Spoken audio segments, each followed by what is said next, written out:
André, how are you doing? I'm very good, Sam. How are you? Good, not too bad. We've got a very special guest with us today. We do. Kate Scholefield. Hi. From Blindspot for Business. Thanks for coming down. Thanks for having me. It's very exciting to be here. Excellent. So, one of the things I'm really interested in learning about today is actually how Kate does her stuff, right? So what is it behind Blindspot for Business? Because I was looking at your website before. I've seen some amazing testimonials from people who are very, very happy with what you do, increasing the earning potential for the business, making sure that things run smoothly. But I just want to learn what's behind it and what drives you to do it. So where did this all start? How did you come about with Blindspot for Business? So I think really it goes back a long way. Even before I went to university, I'm fascinated by people. People are my passion. And I did a psychology degree.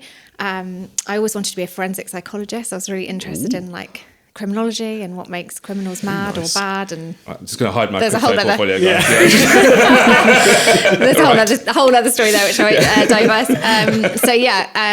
When I came out of university, I worked as an intelligence analyst for a bit, and then I decided that actually I was going to go completely left field and decided that I wanted to be a bit more in control of my own destiny and start my own business. So I ran another business for 10 years. I started it, I scaled it, and I sold it. It was a lifestyle florist business. So, but I was working a lot, and a lot of my time was controlled by other people.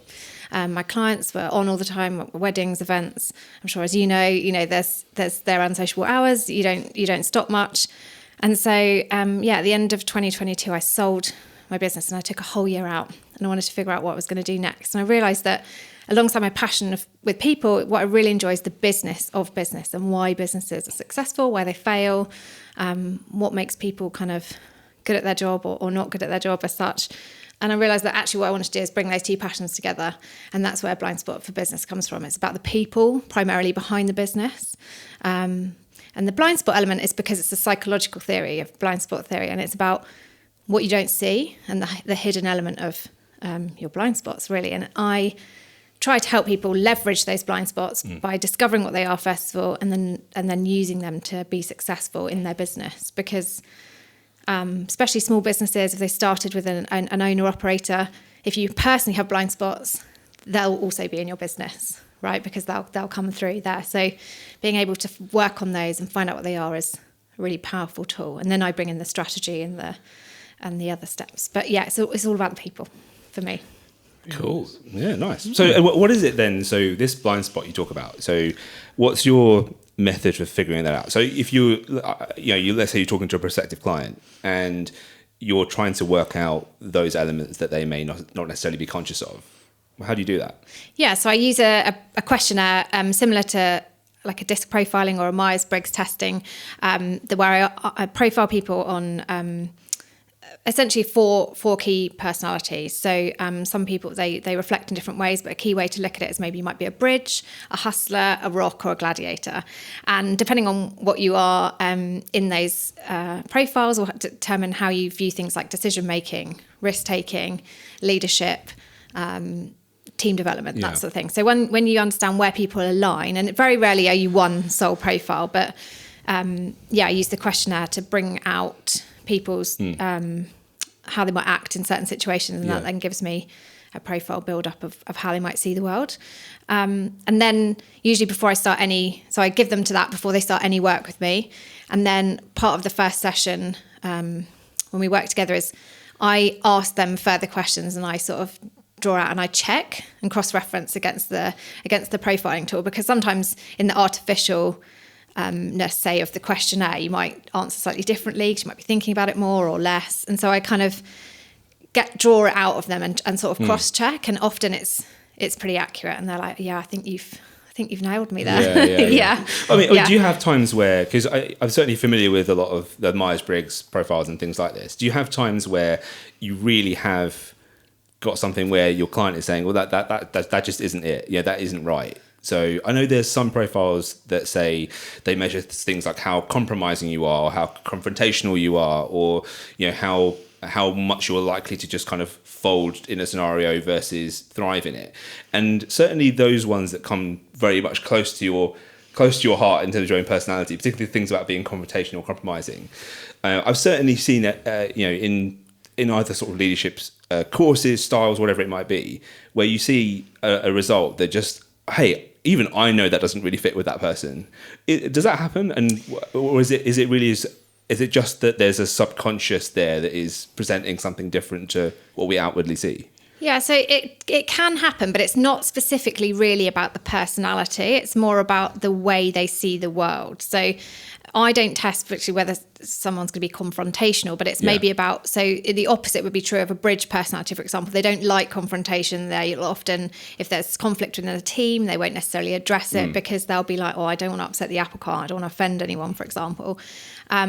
So yeah, I suppose in the opposite way, you can draw things out. But usually I do find it's fairly accurate. I think sometimes it's difficult, right? Sometimes you can get a result where you're like, oh, that's not ideal. Like, even I get that about myself. But, I'm like, I'm a massive overthinker. I procrastinate a lot on decisions. And a massive hustler, clearly. Yes, a hustler.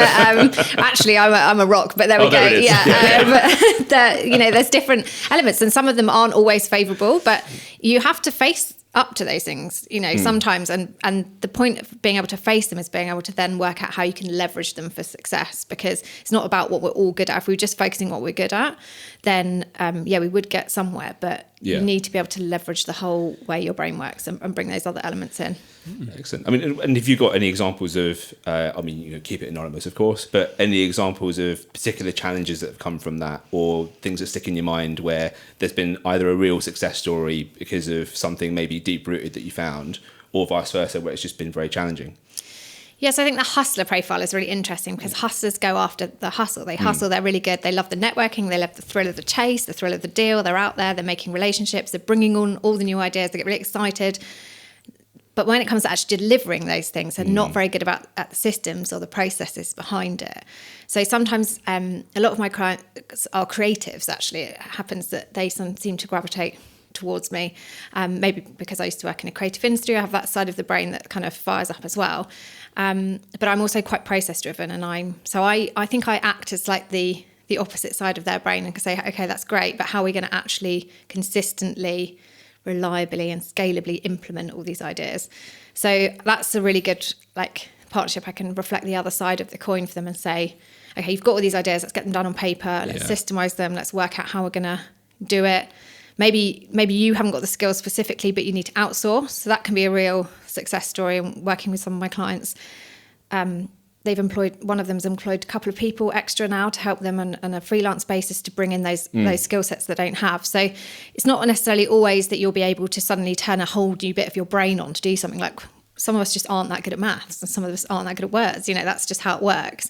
But if you know that, you can bring in that skill set to balance it off. And ultimately what we're trying to do is make sure all the elements are firing, so that you can really, move forward and scale. So that's, I think that's a real success story when people can see where their gaps are, and then either bring in help or leverage those bits to be like, right, that's where I need to focus. And sometimes my job is to deliver the difficult message, right? My clients say to me, you're actually really good at telling us what we don't want to hear. But they often say, that you'll tell it to us straight, you don't sugarcoat it, but you'll deliver it with emotional intelligence and good business intuition. So, there's a reason why I'm saying it. And that's often why people come to me, because they don't want to hear, the fluffy stuff. They want the hard lessons, hardcore sometimes. stuff. Yeah. Nice. Yeah. Do you have you ever found that, or find that some people just don't take it in, as in, like you say, you're a rock or you are a bridge, and they go like, no, but I am like this. I should be like that. And then how do you tackle that and bring them down to earth and kind of be like, no. Yeah, so that's quite an interesting thing. So sometimes initially there might be a bit of pushback, and they'll be like, I don't recognise that in myself. Yeah. And often when I run my 6-week program, it takes the first week or so to get into the groove and kind of learn from each other. I'm learning from them all the time. They're learning a bit from me, working out how that kind of comes together. But usually, and it's really odd, it usually happens in session 3, there's a bit of a light bulb moment, and people are like, oh, yes, I get it. and then it's almost that they give in to Sure. what's been obvious from the beginning, but perhaps they couldn't see their blind spot. They're like, oh yeah, okay, and now it makes sense to me why it's there. But it's not necessarily an instant thing. You have to kind of work with them. They have to feel confident as well, I suppose, about being able to. Often it's a vulnerability. Potentially they need to lean into it a little bit, and sometimes that's quite hard. You can come in a bit kind of with your guard up, maybe a bit kind of worried about what that might say about you. But the key thing is there's no right or wrong in this. It's just about identifying where you sit in the kind of spectrum, I suppose. Nice. And how long? So obviously you said about 3 weeks. I was going to ask you, like, how long does it normally take you to identify that person's type? And how, obviously we talked about the process, but how did you get there? Usually fairly quickly. They fill out the questionnaire, they can do the report, I kind of deliver them back to them, and then when we start to work together, we'll go through. So usually pretty quickly, like a couple of hours, we can do that, and then we'll build on it throughout. It's not set in stone. It might be that something else comes up and we say, okay, well, there's a bit of that playing in here, but actually maybe one of the other profiles is at bay specifically. That's why I test not just the whole profile, but in specific metrics for things like decision making and risk taking, because you might view those two things completely differently, and so you need to be aware of like the more subtleties of it rather than just one of the four. And often it's kind of like one of those Venn diagrams, where it overlaps, and sometimes you can have a couple of profiles that overlap, and the middle bit is where you operate most effectively in some of the scenarios. Very nice. Yeah, excellent. So then, coming back to what you were saying before around, partly from the question that you asked around, people maybe a penny dropping at some point.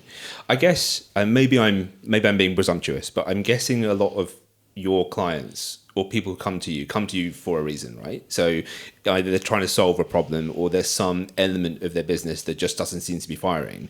So I guess people who are coming to you are already in a state of being a bit reflective. So I guess that should make it should be that then that penny drops a bit easier than if you spotted something yourself and were maybe going to a business and saying, oh, hey, do you know that X, Y, and Z isn't quite working out right? But do you meet any resistance in that sense? I guess similar to the question you're asking, but I guess I'm more interested in that person where it is just, hey, maybe you came to me with this problem, but I've actually spotted a different thing. Yeah. How do you tackle that if they're really just, hey, I came to you for a specific problem, I don't really hear about that, or actually I don't like the thought of this. Has that happened, and how do you deal with it? Yeah, so that's a really interesting question, because often I find that what someone thinks the problem is not really the problem. It's something else. Yeah. And it's usually 2 or 3 steps back from where they think they are. And the key thing for me is, like, I play different roles, but sometimes what I need to do is hold the mirror up and reflect it back to them.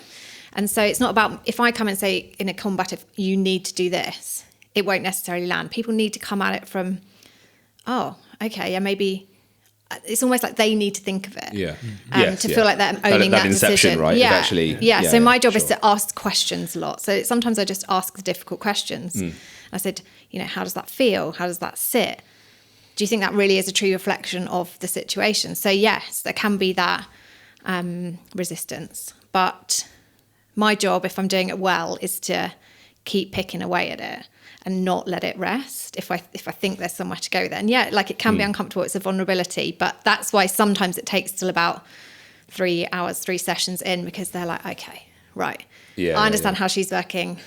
They kind of get it, and they're like, yeah, okay, she's asking this for a reason. She's not just like prodding for the sake of it. Well, no, that really comes across in testimonials that I've seen. I think the way that people write that, it's as if really a penny that they didn't even know needed to drop has dropped. That's what's made them write it in the language and tone that they've written it in. I think that really comes across quite authentically from what you're saying. Well, the thing with the blind spot is you don't know about it. Exactly. Right? You don't know what you don't know. And suddenly, it's not just like, oh, I don't think I'm that good at marketing, or I'm not a good salesperson. That's not a blind spot. A blind spot is truly something that you don't know, and you need someone else, an outside party. And I don't have any skin in the game. Like, I didn't get anything out of it being this answer or this answer. It doesn't matter to me. It's just about you revealing what the answer is to you, and then how we can use it. So, I think that's a really key thing as well, is that I'm completely independent, like, and I don't have any bias on what I want the outcome for you to be. And I think sometimes when people come to me, they're in a state of sometimes panic or distress, or they're just like, I just don't know what to do here. And they can't talk to their wife or their husband or their partner about it because they're invested, because usually it's like, you're not home enough because you're working too hard and I don't see you. They can't talk to their business partner, or maybe they're investors because all they're interested in is how much money you're making. Their friends, maybe they can't give an unbiased opinion because we don't ever see you anymore. You're always working. So for me, it's like, I can just be like, right, let's put the options on the table here. A, B, C, very categorically, very like, I remove all the emotion from it. Let's just look at it logically. Like what, and then they know, they can see it. They know with their gut what the right thing is. Yeah. I mean, that's a fantastic approach. And actually taking that logical, that very methodical approach to something that is actually inherently very emotive. So a lot of CEOs, directors, they're so passionate about what they do because there's something really deep rooted within them that drives them to do it. So if that isn't being as successful as they see in their eyes, or if that's not working in the way that it needs to, there's something actually in the core of them that's being hurt. And that's very, very difficult to deal with. Like you say, maybe my spouse is invested or isn't invested. And because they are invested, it's consequential. Because they're not invested, it's consequential.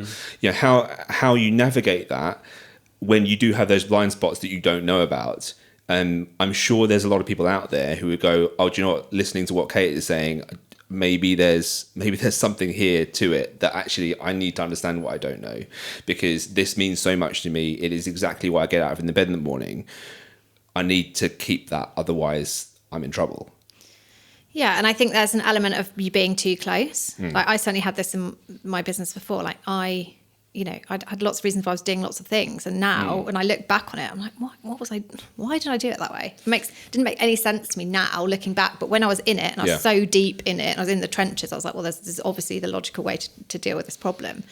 And I think sometimes I encourage people to think about it like a helicopter. Like you need to go up, you need to get some height, you need to look down. And actually, like something that seems so incredibly important or like integral to everything, because it feels so big, if you can just helicopter up a bit and get some perspective, those things start to physically, if you imagine looking down, become smaller. Yeah. And then people can be like, okay, right, I can breathe now, I can think about it, because it's not so all-consuming, because I've got some space and I can identify it. So sometimes it's about creating space for someone to be like, is this really the most important thing in your day? And if it is, then do you want it to be? And then where do we go from that? Because the other thing I find really, really fascinating is that everyone's definition of success is different.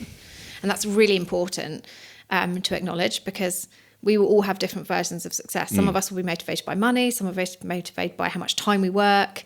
Other passions will come in, and if you know why or where your success lies, then you can aim for it. But the point is, we'll all be different. So there's no point in me putting my version of success onto your business, because that's not helpful. No, and we do this. We all fall into this trap of kind of seeing other people's achievements and equating that to success. And I know that, I mean, look, this isn't a novel idea. These are things that people like Simon Sinek talk about, where success and achievements don't necessarily equate to each other. But sometimes you can get into a zone where you feel like they should, or you feel a degree of inadequacy because they're not. And then it takes something to then remind you of why you're doing it in the first place. What is it that actually kicks those endorphins for you? Yeah, and I think the should word there is really dangerous. Like we shouldn't be doing things because we think we should. Yeah, exactly. We should be doing them for other reasons, because it either makes sense for us in one way or another. But should is a very dangerous concept. So I try and bring people out of the should zone a lot and say, why? We don't why live in should should you be? Why should you be doing that? Like, who's told you that? And often when we look at success and we look at other people's success and we try and replicate it, we think, oh, what are our competitors doing? For you, you might be like, well, other photographers are offering a package like this for a wedding, or videographers are saying, oh, this is how what you're failing to take into account there is that all the factors that they have got in their own personal success system that's determining why they do that, like they do it. And you won't have those same factors because you're a different person. So trying to replicate that success is dangerous. You've got to be able to find your own version of success and what fires you up, and then go for it and stay in your lane, and don't worry about the noise and the distraction of shoulds and I should do it like that because everyone else is doing like that. Why are they doing that? does it actually make sense when you really think about it logically? Yeah. But you see it happen all the time, right? I mean, in whatever industry, if you're in any way connected, you will see people saying, "Oh no, André, we've seen this a lot in the creative world, where they're doing this, and it's generating this. Maybe we should, or maybe I should look to do that." But you completely you miss the whole structure and the whole point. And actually, why? But why do you want to do that? Why do you think you should? Yeah. And it's fascinating to hear you talk about the whole, focusing or looking at that helicopter view, putting things in a different perspective. It's sort of, in a way, it kind of reminds me of a technique that sometimes I talk about with photography clients, where particularly if I'm doing profile work or headshots, and I talk about like the 1,000-mile stare, which isn't, I mean, that's a concept that most people have heard of, but the idea being that if someone's looking at the lens at me or looking at my camera, actually sometimes what I want them to do, particularly if I'm going for that very edgy look with somebody, I'll say, look, I want you to do a 1,000-mile stare. That means I want you to look way beyond the lens. Your eyes are focused at the lens, but you're actually focusing way behind it. Now, you sometimes have to imagine something behind it because there isn't anything there. But then what happens is your eyes are no longer focused on that lens. The camera takes a photo of you looking at it, but not really looking at it and looking past it. And there's once you see it, once you identify that in photos, you can never unsee it. You'll suddenly start to spot it in lots of people's shots, lots of iconic photos that we see. And that is a way of, almost, it's like saying, look past the problem that's making you nervous. Look past that to where you want to be. Look past that to where you're trying to get to. Yeah, it's a really good analogy. Yeah, I'd not heard of that concept before, but yeah, it makes a lot of sense. And there's lots of similarities there between, not being focused on the what's close up and taking the wider view. That's very cool. Just a bit of an edgy question, since we are on an edgy mood.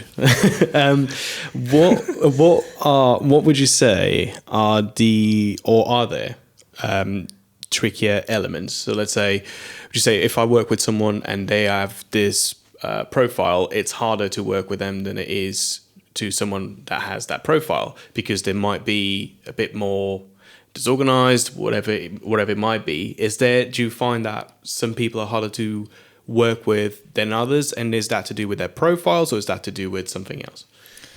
That's an interesting question. I think for me, it's not that some people are harder or easier to work with, because I think once you understand where they're coming from, you can then work out how to work with them, because you'll work differently with different types of profiles.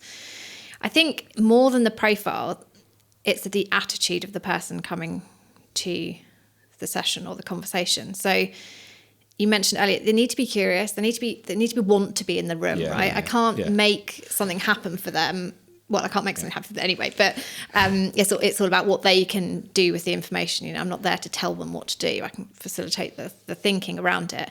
But I think you need to be open. You need to have an open mind. You need to be curious. And that kind of thing about before you even get to work with me, like if you're completely shut down to the possibility that you might learn something, then that's the most difficult thing, rather than what profile they fit. You need to, and to be honest, you probably wouldn't go and have a conversation with someone like me if you're not. But I think it's really interesting when you, unless your spouse told you to, right? Go see Kate, sort it out. I'll be back for dinner. I think, but it's interesting because sometimes actually those people, if you can get them to think in a different way, you'll have the biggest impact on. So if I'm at a networking event or something, and people say, what do you do? I often, before I even say what I do, I said, well, what challenge or what problem are you facing at the moment? And I kind of spin it back and say, and they will come, they'll say, oh, my business in this or my personal life. And I was like, that's really interesting. So in my experience, I've helped someone in a similar situation to that before by doing this, and this is how I do it. Whereas I think sometimes if you go straight in with it, I'm a business coach, glaze, I don't need to be a business coach. I'm fine. So there's a way of trying to get past that initial barrier, I suppose. And some people will still be a barrier, no matter how you phrase it. But I think there's an interesting, and also for me, like it's about identifying, do I want to work with that person as much as it's the other way around? If they're closed off, if they're not interested, they're not my people. Yeah. And I'm clear about that. So I just think, we're not right. And I won't even pursue it because I know it's going to be hard work. Mm-hmm. I mean, that takes a certain degree of integrity, right? I mean, you have to, if you're saying, hey, look, as much as you may want to work with me, I need to make sure I'm right for you. And if I'm not, then it's right to not continue that. And that's great that you do that. It's great that you have that attitude towards it, because there'll probably be others that don't, and then you can kind of lead or end up in a situation that might be worse off than when you started. Yeah. So yeah, that's and I'm really happy to be yeah. and to tell people that, you know, if I don't think I'm the right fit, but I know someone that might be better, or maybe you've come and you think you need some help with your business, but actually maybe you need a bit of life coaching. You know, it's a different. That's not my area of expertise. I'm not a therapist either. I'm not medically, you know. So if I see that or I'm sensing that, I might be like, actually, I don't think I'm the right fit for you, but I can really recommend this person who does a really great job. Speak to them. So yeah, that's integrity is a huge thing for me, a big value of mine personally and in business. So yeah, I don't go down the route of just signing you up. I think it's so important to click with somebody as well. You can't just, you know, jump on a call or have a session if you don't. I think it's the clicking, the having that connection is so important to make something work. You might have all the tools, you might have all the knowledge, but if you and the person you're working with just don't have that chemistry, I don't think it's worth pursuing. And we see that you must see that with your own job. Yeah. Sometimes it's just like, I had the call and it just didn't quite... It's exactly the same. I mean, when we have, I mean, I offer consultations with all my clients, and in that consultation, as much as it is, hey, look, interrogate me, make sure you know how I tick and that I'm going to work for you and get the right results. I'm doing the same for you, mate. You know, I'm basically making sure that actually I will be able to deliver what I need to deliver, because we will work well together. Yeah. And if I can't, then I'm absolutely not going to risk it for me or for you. It's not fair on you if you get, you know, a product that isn't what you wanted, and I made a promise that I would deliver something that I felt I actually probably couldn't in that scenario. There's no sense in doing that. I think it's really important to trust your gut in those scenarios, that you know. If I've ever gone against it and be like, oh, maybe a bit red flags, like, just trust the red flags and just be like, no, there's a red flag there for a reason, walk away. Like, you know, in any aspect of life, I think that's key.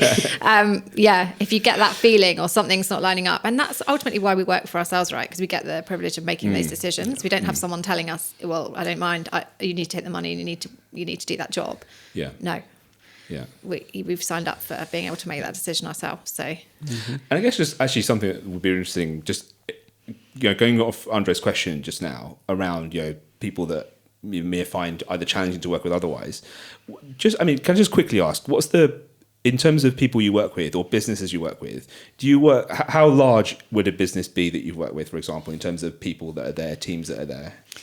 So the largest business I work with at the moment is a team of 15. Okay. So I really focus on a small to medium size. I think as I'm growing, as I'm getting tools, I'm developing a new bit of software at the moment that will be able to bring this Blindspot methodology to bigger teams. And then I can do the team piece and communication as well as just work with the business owner itself. So that's an exciting sort of next step for me. But I think I'm not really interested in corporate or what I would term as corporate, like a big corporate organisation, because for me, I feel like I can make the most difference in a smaller team and helping. It's often people who have been in business for a few years, they've grown, they've scaled, and they've got to a really exciting point, but then they're like, I can't make the next step.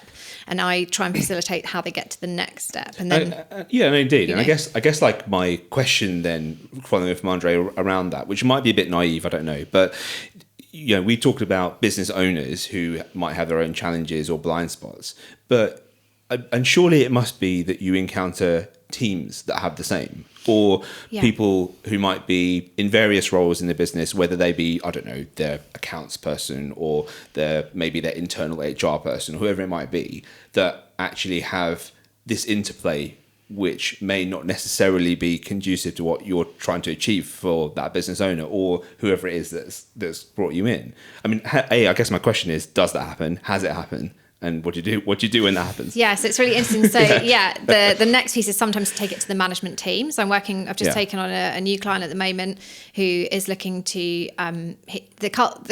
lots of things don't feel like they're gelling for some reason in the workforce. They've been going for a long time.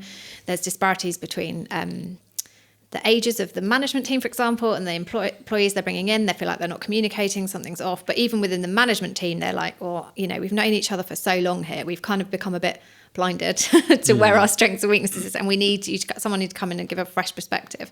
So I'll profile the whole. So there's 4 of them at the moment. So they're all going through the initial stages of the testing, and then I'll report back individually on where their strengths and weaknesses lie. But also then it's really interesting to see as an overall profile. So if you end up with 3 hustlers and 1 rock, then there's no bridge. Like there's a whole missing profile there. So they've then got to be aware of that and what that means. Or maybe they're looking to recruit and they think, actually, we've got a missing piece here. Yeah. Because really there's so many good elements of each profile. So the ideal thing is to have a harmonious, mix of them all coming to play together.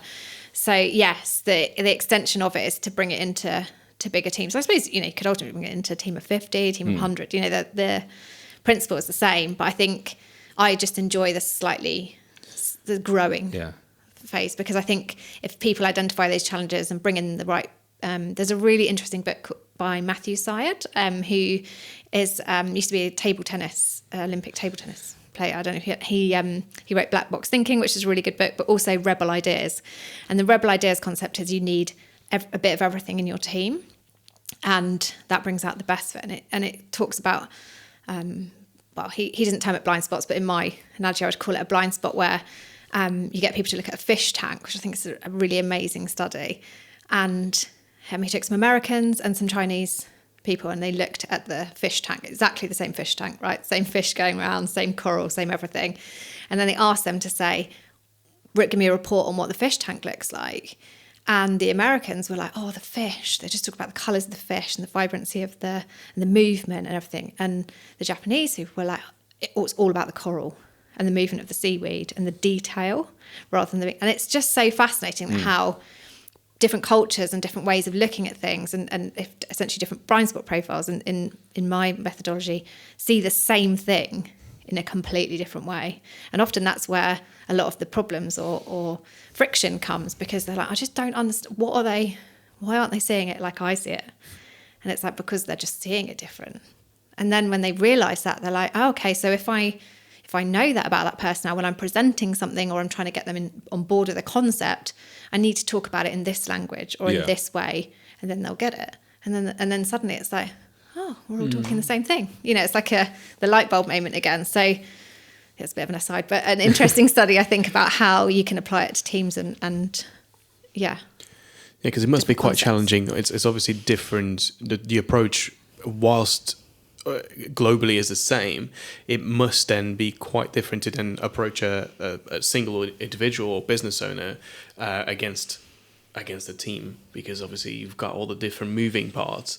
You talked about the helicopter strategy. Do you have any other approaches that are quite easy to implement? Obviously, don't want to give your 6-week course away for free. I don't think that's appropriate. I was actually trying to do that. We should just keep asking questions. Is there any other easy methods to implement that someone can implement themselves to try and find out as much as they can about themselves and how they act towards things to then try and make a change? I think it just literally stems from being curious. Like, I'm a big reader. I think and just any sort of self-development I think is really valuable in terms of not just for business but about yourself. And if you can learn what things influence how you see the world, even things like, what podcasts you listen to, what books you read will tell you something about what you enjoy, what you don't enjoy. Some people are like in hobbies, for example, they like painting by numbers or the colouring, like they like all that kind of, whereas other people will be like, oh, I'm doing the Sudoku or the numbers. So, that will tell you different bits about where your brain or your strong preferences lie, I suppose. In terms of business, I think it's really hard to give specific examples because everyone is different. And that's one of my key things for me, is that I don't have a spreadsheet I plug you into. I don't have a 90-day sprint where I'm like, right, you start here, you go through this, I give you a load of worksheets, you tick, tick, tick, and then you'll come out the other end and you'll suddenly know. I don't do that because I don't think it's helpful personally. So I try and tailor it. So no 6-week program is the same. I'll bring it. That has obviously the same wider concepts that we usually start with. Why are you doing what you do? What lights you up? If you weren't doing this, what would you be doing? If you didn't have to, if money wasn't an object, how would you be filling your day? I think that tells you a lot about someone. If you could be doing anything, what would you do? And they don't say this. Okay, why are you doing this? Maybe it is just that simple. Maybe there'll be other factors and constraints in there. But if it's really not lighting you up and you're not getting anything out of it, maybe that's where we need to start. It doesn't matter if I give you a spreadsheet on KPIs and sorting this out, if your heart's not in it and you don't believe it anymore because you've fallen out of love with it or you started to hate it, it's probably more beneficial for you to go back to those key bits, and then we can work on like, okay, how are you going to deliver or how are you going to make those changes? And for some people, it's like, actually, I don't want this anymore. That's fine. Like, it's okay. You don't have to do it because you've always done it. There's an option to pivot or change or make a change. Some people are constrained by financial measures or, pressures of family, all that sort of thing. Of course, those factors play in, but I think it's such an interesting question. If you could do anything right now, what would you be doing? And it wasn't this. So I guess that kind of thing draws out a different perspective. And I guess my question to you would be, if you weren't doing this right now, what would you be doing? I would own a bookshop. Yeah, I love books. I love like the whole, I love reading. Bookshop and a cafe maybe. I wouldn't be in it all the time, but I'd quite like to just be able to go and like... Have a free coffee. Yeah, like have a free coffee, read a few books. I think you meet really interesting people in bookshops. I think you just suddenly, when I went on my travelling for a year, there was a really cool bookshop in Scotland where the book owner had written these books about owning the bookshop, which is very, very funny. And I can recommend those. But I think I'd be doing that. Or I just like spending time outside in nature. I love walking the dog. I love the sun, so I'd probably be somewhere where it's mostly sunny. It's been all right here recently. But yeah. And I wouldn't be working a lot, like honestly, because that's really big thing I've learned from my previous businesses. I'm not going to be on 24/7. It's really important for me to have boundaries. Like I don't have my work emails on my phone. I don't have any social media on my phone that's business related. I just don't have it. So I consciously have to go to the laptop and turn it on. And I have those boundaries in place, and I'm quite strict on my working hours and that kind of thing. So I probably wouldn't be working, definitely. So what's a good book then for you? Where do you gravitate towards? So I really like a spy novel, like a thriller kind of thing, quite like that. Fiction-wise, or I read a lot of non-fiction. I actually have my own book club, which I, for business owners, it's kind of, self-development business books as such, but not like a manual on how to. So this month's is Arnold Schwarzenegger's 7 lessons, I think, of like, and it's actually like he's done some really amazing stuff. It's about how he like brings those principles into how you should do. I don't know if you've read it, but I like those kind of books where a bit left field thinking, what you wouldn't necessarily think is a business book, but it can teach you something about business. There's another really good book called it made me think no it's completely gone, it'll come to you in it.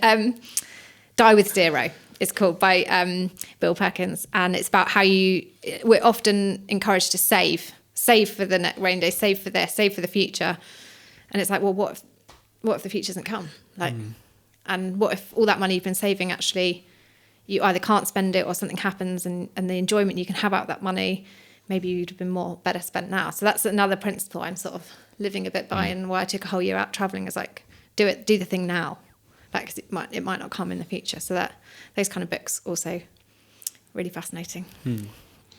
Yeah, cool. So in that year that you were traveling, and then you started the Blindspot business after that? Yes. Yeah. So was that always the plan, or was there elements of it that came actually from that?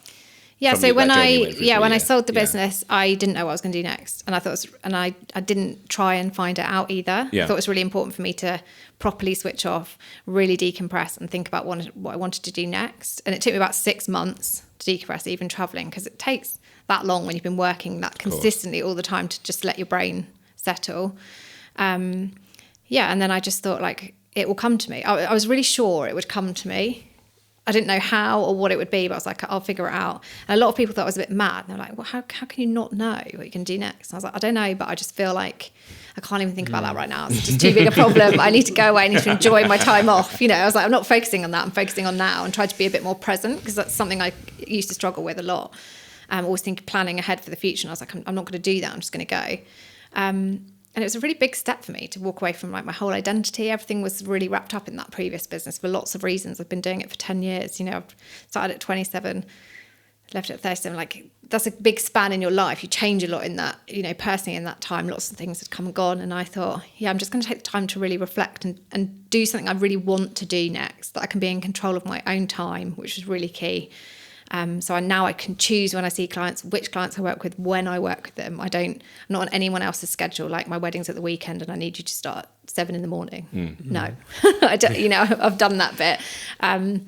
So yeah, it was a really key motivator for me. And I thought I can align my passions. I want to do something I'm excited about. Like every time I meet a new client, I learn from them. And that's what's really exciting for me, is that hopefully they're learning something from me, fingers crossed. That's kind of the point. Yeah. But I also learn a lot from them. And I'm wow, God, they've got a completely different perspective on that I just would never have considered. Mm-hmm. And they're sort of ironing out my blind spots. Yeah. So it's good. So then was there a moment then? I mean, you say for 6 months you were just kind of doing your own thing, but was there a moment, or was there a series of moments where it then became very clear that, you know, Blindspot business is the thing to do? Or did that just organically come somehow? I don't think I really had any big revelation moment where I was like, this is it. I think I came back and had a lot of conversations with people, and I reflected on that I wanted to solve a problem that I think I needed someone like me when I was in my previous business, and I couldn't find them. And I searched high and low, and I went through lots of different iterations of business coaching, I suppose, and like different people, different approaches.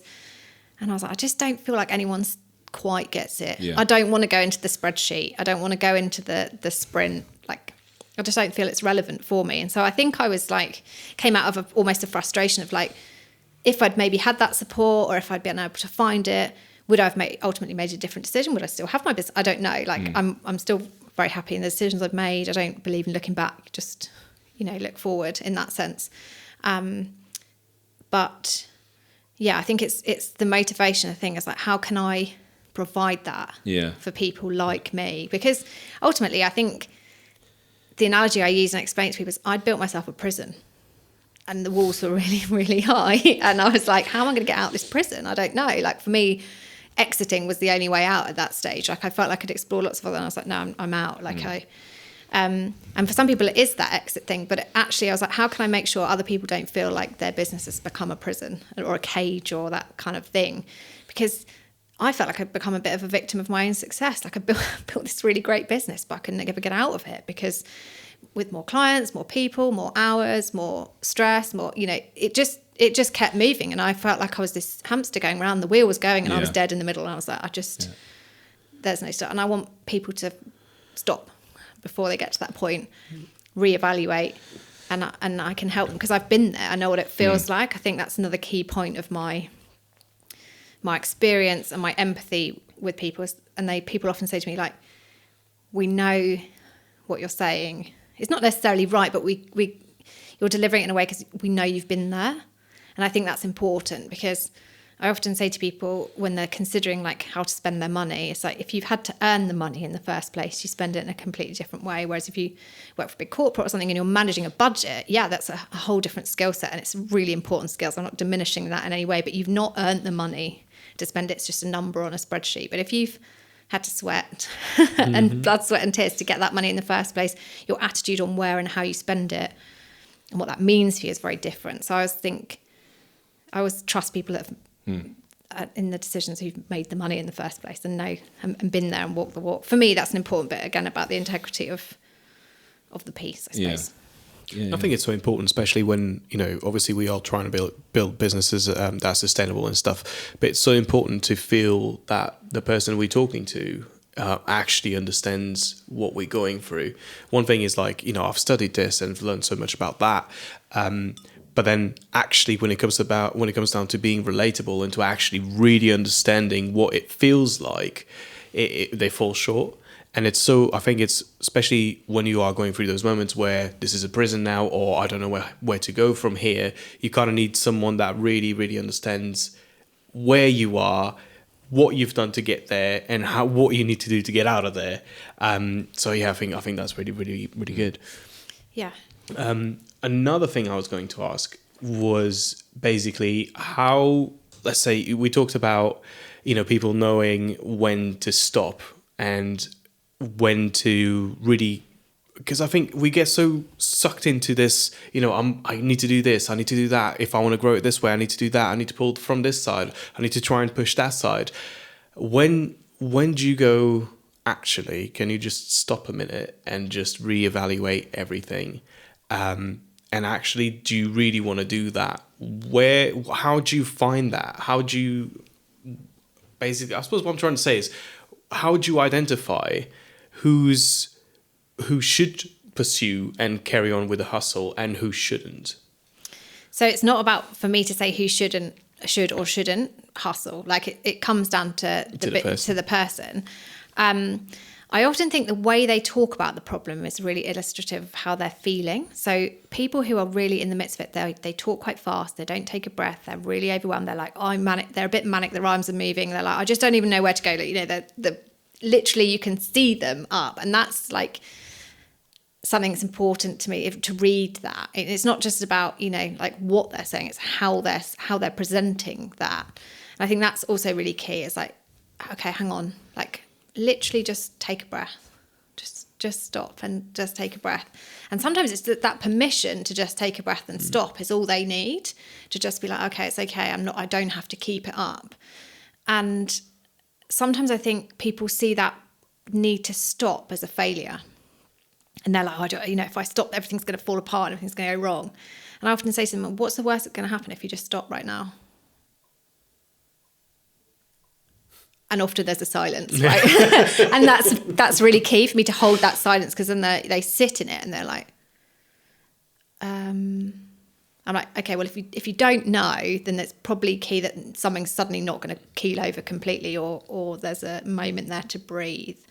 And I think that's, again, it's about holding the mirror up, holding that space for them, that safe space that we've created for them to be like, okay, she's not judging me here, because I can say I've been there too. I've really been there. You need someone to be like, hang on, just stop. And it's not for me to say, you need to sell, you need to do this, you need to that. They know the answer, right? They know it. You just have to give them the space to really think about it.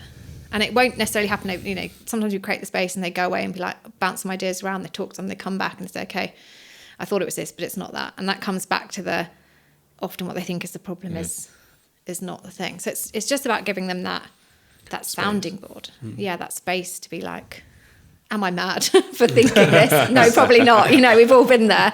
And it's okay to think that and to take the time to reflect. Yeah, because it's hard, isn't it? There's so many different things happening at the same time where you just don't know where to throw your attention next, or if you are doing the right thing, or if you're not doing the right thing, what should you be doing? And I think you're absolutely right. Sometimes it's just about having that space, which we don't allow ourselves to have. If I stop for a minute, I'm sure you're the same. I'm unable to, at the end of the day, go and sit on my sofa. I just can't do it. I think it's a waste of time. Not that I think it actively, but subconsciously, I'm like, I can't rest now. I need to be doing something. I should be doing this. I should be doing that. And it's so hard to switch off.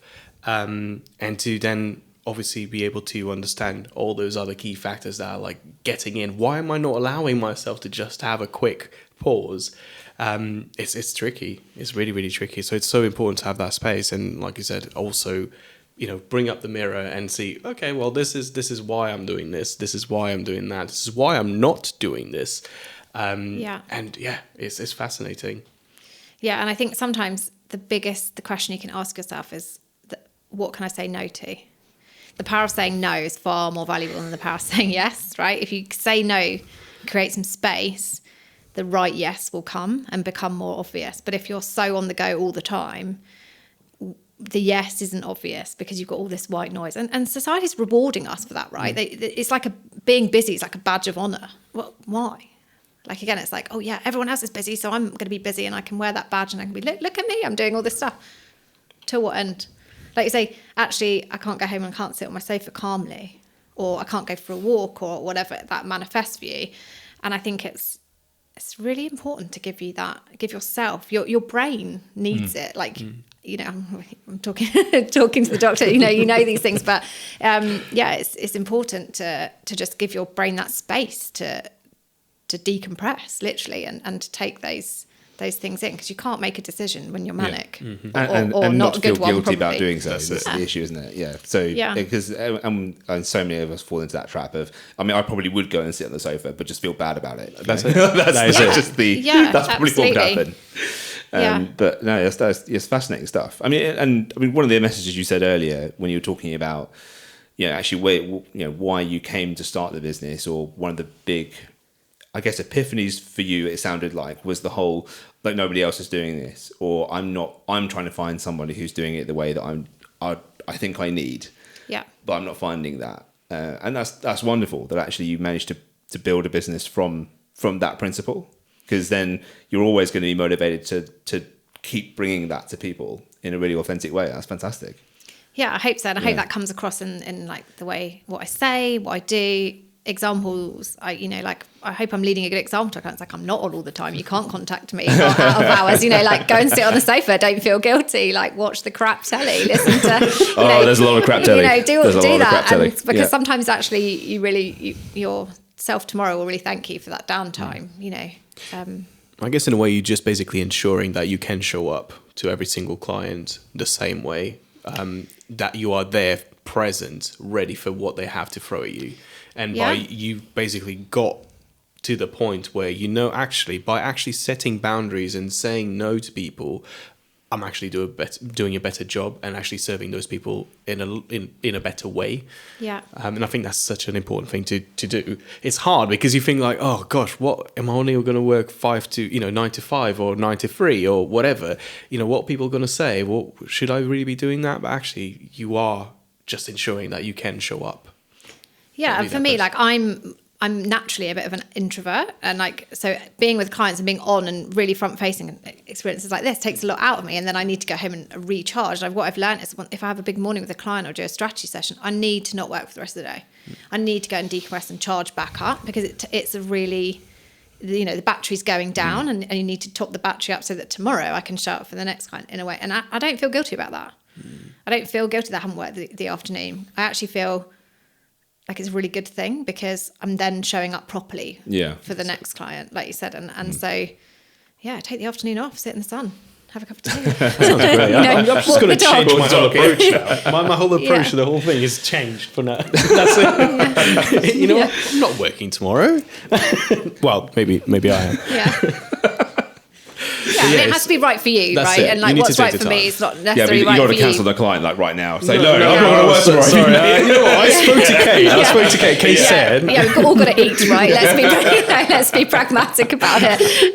But if the opportunities are there, like, I just try and build in a bit of buffer in my approach. It's just about the not feeling guilty about it. I think we all understand our limitations. Like you said, I'm very much like that. Like, if I've got a client or a big job or any kind of thing happening on that day, I know that I won't perform well if I've got something else, or I know I won't be as sociable or as confident. Confidence is a big thing, especially when you run a business. But you just don't give yourself the grace to just, that's it. I've done enough today, and we'll come back tomorrow and just revisit that. We'll do something else. Sometimes you just don't give yourself that because you feel guilty for that. Yeah, and we're all going to have an off day, right? Absolutely.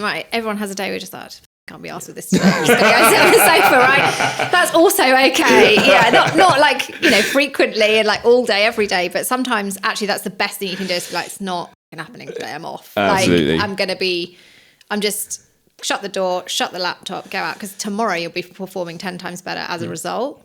And why do you need to feel guilty? Nobody's giving you a badge for turning up when you don't need to. True. No, absolutely. And I guess one thing I would just want to maybe to round this off, I guess. So, where do you see Blindspot for Business going? What's your vision? Maybe you're there already, but is there a next stage of what you're trying to make with your business, and what does that look like? So right now I'm developing quite an exciting bit of like new technology that will bring the blind spot theory into an accessible thing that I'll be able to use with bigger teams. So I'm going to do that. I guess ultimately, like maybe in 5 years' time, I might be wanting to talk to people in bigger orders. That's a big thing for me, like the introvert, like standing up in front of a lot of people feels quite scary and get a bit sweaty thinking about it. But maybe having a bit more of an impact in that on a bigger scale. But for me, actually, I'm not interested in making millions working all day because they're not my motivators. My motivators, and the best thing to do is if I could just work one day a week, have the rest off, I'd be happy. Sounds great. Happy days. Yeah. Yeah. And so, yeah, for me, it's about just maintaining balance, not moving away from my key principles and sticking to those boundaries. Because once you move away from the boundaries, I think it's really hard to come back. But if you try not to move away from them in the first place, it's much easier to, you know, having been on both sides of the spectrum, I'm finding it easier to start with the boundaries than try and put them in place later. So, yeah, that's for me as a boundaries, lots of time off, sunshine. Very nice. I'm there, yeah. But if someone wants to give you some work and they want to find out more about you and your story, and where can they go for that? So they can go to my website, which is blindspotforbusiness.co.uk. I'm on Instagram. I also do posting on LinkedIn. You can join me in my book club if you fancy a bit of that. We meet on the third Thursday of every month. In Cranley, in a pub, so come along, have a glass of wine. Nice. Quite a lot of people Excellent. sometimes don't read the book; they just come for the glass of wine and the chewing the fat. You know, that's also fine. And yeah, I just love talking to people. Like I said, I'm fascinated by people, so just pick up the phone, give me a call. I'm there for coffee in the sunshine with a chat.